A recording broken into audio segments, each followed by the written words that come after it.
Hello, I'm Hannah, and this is Hannah's Books. Today I'm here to bring you the New Year's Book Tag 2020. Since we're already 2 weeks into January, I won't delay. The first question is, how many books are you planning to read in 2020? Although I've never been particularly active on Goodreads, this year I signed up to read 50 books. Honestly, I have my hesitations about this number. Sometimes I think it's too small. I could be pushing myself to read a lot more than 50 books in a year. A larger book goal might make me spend less time on my phone, wasting time on Goodreads, for example, or on BookTube. But then again, sometimes I think the number is too large. If I try to read more books, I see several potential problems. I am really loving my time on BookTube, both producing videos and watching your videos, even though I'm desperately behind and realize I just can't catch up, even with the videos I have in my queue of extra special ones to watch. While I certainly don't want BookTube to usurp all my reading time, I don't want my reading time to completely erase my viewing time either, since even in these past 4 months, I feel like I found some of my people here on BookTube. Another problem is that if I feel pressure to read more books, I think I might prioritize reading shorter books, just so I can get through more titles. But I'm really wanting to sit down with a few chunksters this year. If picking up a long book might keep me from the goal of reading more books, it might seem to be a poor choice for my reading goal. I don't want anything like that shaping my book choices. A third problem. I don't want to read faster than I do. I used to be a fast reader, but not anymore. I now read slowly, thinking about how the words sound, thinking about how they resonate. I'm sure some people can do that same kind of reading a lot faster than I do, but I'm a slow talker, a slow thinker even, and I feel like I get so much more value out of books when I read slowly, even though it means I read far less than I might if I read the way I used to. Interestingly, my reading slowed down tremendously when I studied poetry in college. All through high school, I had read rapidly, reading visually but not engaging an awareness of sound, that is, the sounds of the words in my imagination. And I know that I could not have made it through history grad school without that skill of visual-only reading. But when I'm reading great literature, or even well-written nonfiction for pleasure, I don't want to miss the sound and the rhythm that the author deliberately utilized. So although I signed up to read 50 books, I really have no idea if I will far exceed my goal or decide later in the year to lower the number. I might even bag keeping track of the number altogether.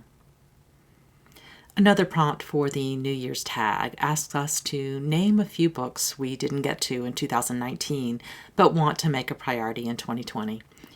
Although I intended to read Anne Bronte's Tenant of Wildfell Hall and Thomas Hardy's Jude the Obscure during Victober of 2019, I didn't, and they're very high on my list.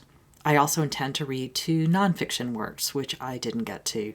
I poked around in Jacqueline Hall's Rebels and Sisters, and, given how much I love her previous work, found the selections I read to be beautifully written and well argued, but I never got around to reading the full book.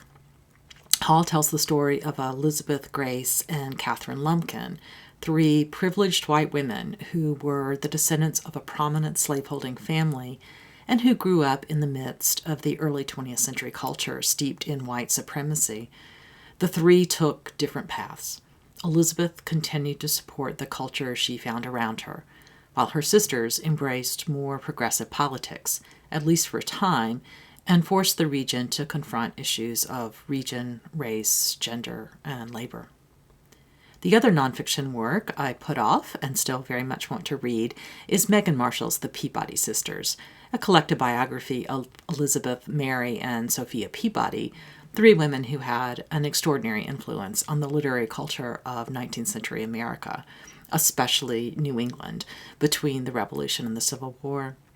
They were publishers, reformers, thinkers, and their lives were intertwined with many other bookish names, authors like Ralph Waldo Emerson, Henry David Thoreau, Nathaniel Hawthorne, and Louisa May Alcott. It sounds like a great book for me to read, especially given my participation in the BookTube project Louisa May 2020. The third prompt asks, what genre do you want to read more of in 2020?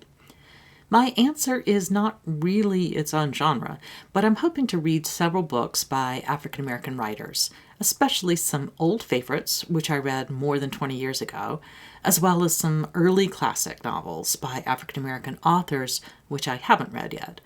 You already know about my participation in Toni Morrison 2020. More on the more generalized goals soon. The fourth prompt asks us to name some non-book related goals for 2020. My major goal for the new year is to find a way to incorporate my new part-time job into my life a little better than I have so far. Right now, it's causing me a bit too much stress, mostly because I feel like I don't yet know what I'm doing. I'll talk a little bit more about my work, and I'll try to leave out the stress in a video later this month. Another goal is to make roughly one special meal a week to share with my spouse, David. In general, I'm a decent cook who loves to try out a variety of cuisine styles and cooking techniques. And as many regular viewers already know, I love reading cookbooks. Still, I pretty much never follow recipes and instead cook intuitively. I think there's a lot for me to learn from trying to follow recipes occasionally, trying to cook in a way I might not imagine cooking, either because of a new cooking technique or because of a new combination of flavors. If I have any huge successes, I'll let you know. Do you have any specific dishes or cookbooks to recommend? I'd love to hear about them in the comments. My third goal. I think I want to try my hand at writing a bit more formally about books. Before I actually throw my pen in the ring, my plan is to read book reviews much more seriously for a few months, thinking about how they're written rather than seeking to find out about the books under review. My current plan is to talk about a review or two every week or so as I process them in this new way of thinking. I've written many academic reviews in my field, although it's been a while, but I want to think more broadly here. We'll see how it goes. The fifth prompt. What's a book you've had forever that you still need to read? George Eliot's Middlemarch. It's been on my TBR for decades, and now that I've finally read my first George Eliot novel, Adam Bede, and loved it, I'm eager to read more of her works. The Mill and the Floss definitely comes first, but Middlemarch is getting closer and closer to the top of the pile. Perhaps this is the year. The last substantive prompt for this tag asks us to consider the word we'd like to choose as our theme or hope for 2020. It seems like we're living in a time of almost constant crisis or panic, or at least existential anxiety about what the future holds, the immediate future and the longer-term future. Every time I watch the news, or even the current events comedy shows like Saturday Night Live or Stephen Colbert, I feel like crying or screaming. I feel that panic socially and politically, and I feel it in my personal life too.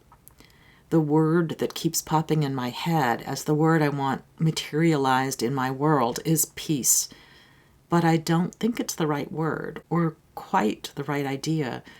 I'm not interested in denying the reality of the deep uncertainty and fear we're living in. I know I can't just wish it away by thinking of a word.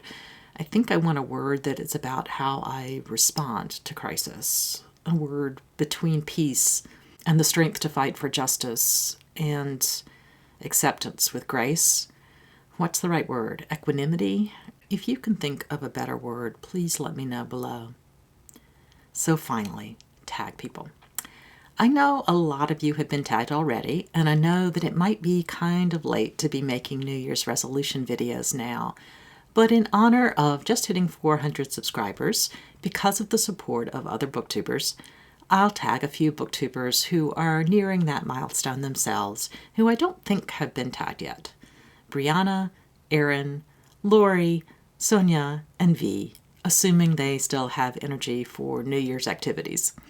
If you're a BookTube viewer and you haven't found them yet, check out their channels and subscribe to these wonderful readers.